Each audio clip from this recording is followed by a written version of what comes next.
So, Scary Movie 6. It's been a while since there's been a new installment in the franchise. I think we've both been kind of reluctantly looking forward to it, even though the trailer itself, we both had kind of mixed thoughts about it. But yeah, it's come out. We watched it separately, and I'll let you start on this one. Going into this, I was like, look, Wayans, just make me laugh. And no joke, I sat through this entire screening. Still, I was not laughing, apart from one scene, and that was the K-pop Demon Hunters reference, and that says a lot. The K-pop Demon Hunters reference is the only thing that made me laugh. I thought this was terrible. And I think the main problem is, with this type of humour, you really need a great director. And people underestimate that. Yeah. Because just in comedy in general, timing is everything. Mm-hmm. And there were moments where like there would be a gag or there would be like a line of dialogue where I'm like, okay, this could be funny. Maybe I'm supposed to be laughing. But it wasn't given time to breathe. Just the editing in this movie was shocking.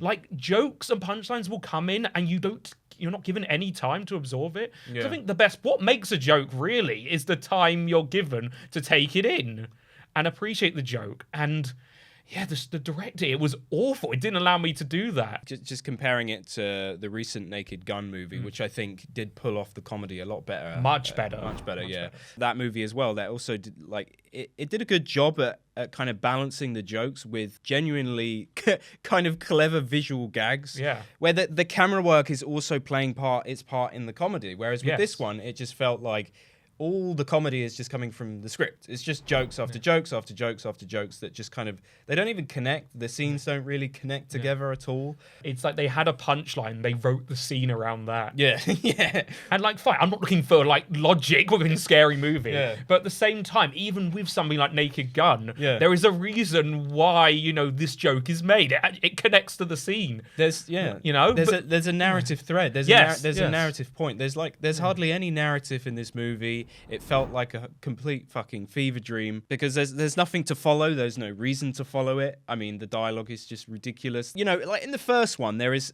still a story. There's a loose story, and the kind of it all stupidly in a weird kind of ridiculous way chains together enough for you to follow it as though it is just like a movie in itself. And all the references and the jokes, they come together. Whereas this one, it's like, Here is like a scene that's kind of in a vacuum, and here are some jokes, here are some references, and then we're taken to the next scene, and then it's like that's got no relation or bearing with the other thing. Absolutely not. I wasn't coming in with massive expectations. Again, like the Wayans brothers, they were kind of, they were comedically brilliant for a time, the late 90s, early 90s. That was really a new style of comedy. Yeah. Not that it was groundbreaking in a sense that they were the first ones to do it. Not that it was ever really like brilliant comedy, but it was something different. Yeah. And I think that's what they've kind of been coasting off of. Yeah. I do feel like the way they've been promoting this film has really bit them in the arse because like a lot of the press and the advertising was like, we're gonna cancel culture. Yeah. Look how edgy this is. Look how offensive it's gonna be. And don't get me wrong, I can appreciate when a film does have, some edgy dumb jokes because it feels like we're missing that. But I think the problem is that this humor was done a lot better a decade prior. Yeah. And now it just feels really tired.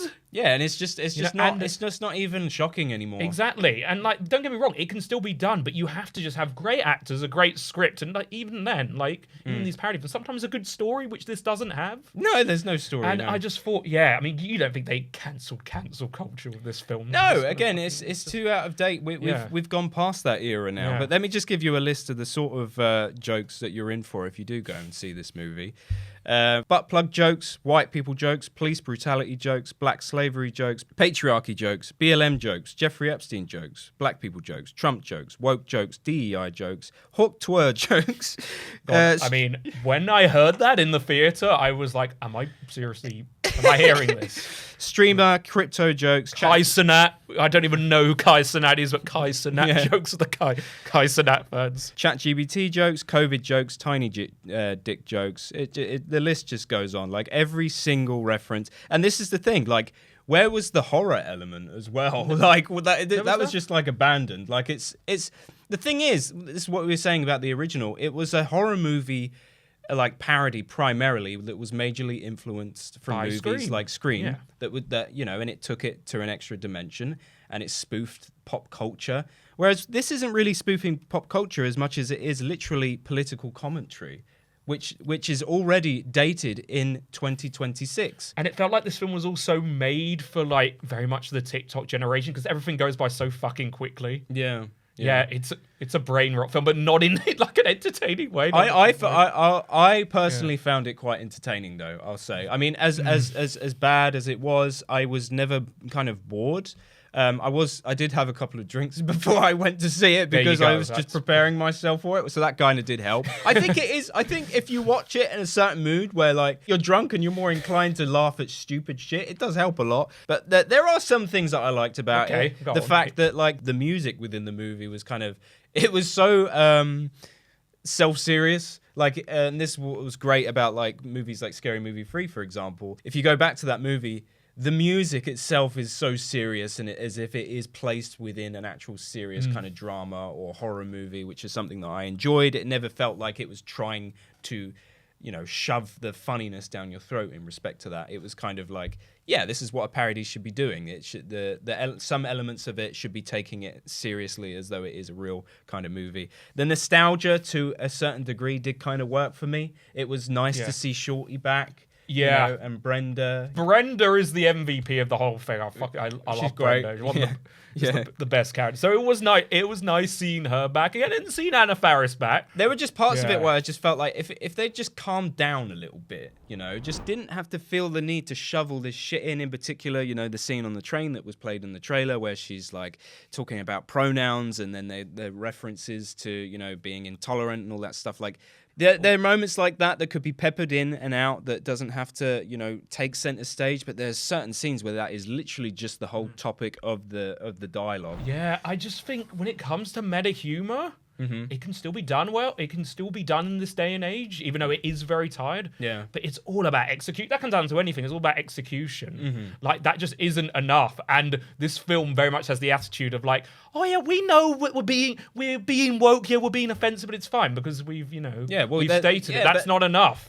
I mean, there's anti-woke jokes and then there's woke jokes. It doesn't really choose any lane, really. It just goes after everything, but like in a really predictable and unsurprising and unshocking way, like especially like we said, because it's just like 10 years too late. But Shorty getting hypnotized with in the Get Out scene. That was one scene that I really thought. I just thought, okay, having Shorty getting hypnotized. Sitting on the couch in the Get Out style. That just worked for me. Yeah. And then when he did go into the sunken place and it goes into the again, sequence, like that was the only time where I like cracked a smile. I was like, okay, that's good. I like that. Was funny. That was the one scene where I was like, okay, you got me. This is funny. But the rest of it, I just not even like a mild like I was just fucking sat there, man. And you're right as well about like the self-awareness, because it's just kind of like unashamedly unapologetic about how on the nose the whole thing is. Like within the first minute, Tiana Taylor is sat at a bar, breaks the fourth wall, looks at the camera and says, what did she say? I know y'all motherfuckers can't read, like to the audience, like, oh, no audience member watching Scary Movie 6 is going to bother to read because you're all just dumbasses. It's like, oh, the Wayans brothers knows exactly what kind of demographic we are. It's like, aha, is that supposed to be funny? Like you're literally just dissing people coming to watch your movie. And then there was that one line in the trailer which, I mean, maybe got a mild chuckle out of me, but I'm still not counting, when she said, oh, what is elevated comedy? Well, it's comedy that isn't quite funny, but it makes like white people feel smart. Okay, there's a joke there that could, someone made me laugh, but again, execution. And it's just so annoyingly self-aware. I think actually this is why The Naked Gun from last year I thought was much better. Because yes, that had offensive and dumb humor, that had edgy jokes, but at the same time, I feel like stayed true to the spirit of the franchise, but updated it in a weird way, and that's why I felt that film worked. Yeah, and also it was around Liam Neeson. Exactly, who was just one person who carried it as well. Yeah, and again, because his delivery was so brilliant, the fact that he played it straight, that is that is the comedy. But the fact that everyone in this film was also, I mean, look, there's no subtlety in Scary Movie, but the fact that Anna Faris is so over the top and so ridiculous, that doesn't always sell the joke to me.